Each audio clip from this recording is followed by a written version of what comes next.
All right, so we are gonna set this table. It is set for 6, and there are these super cute little plates, and I don't think they have any markings that I can see. So we'll set it for 6.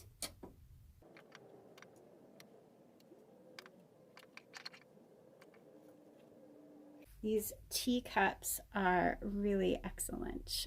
It's so hard to see. They're so tiny.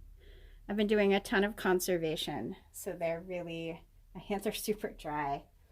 But I really find that whenever I wear gloves, I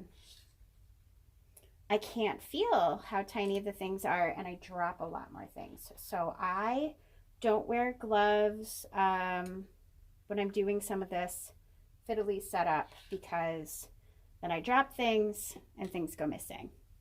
All right, next, silverware.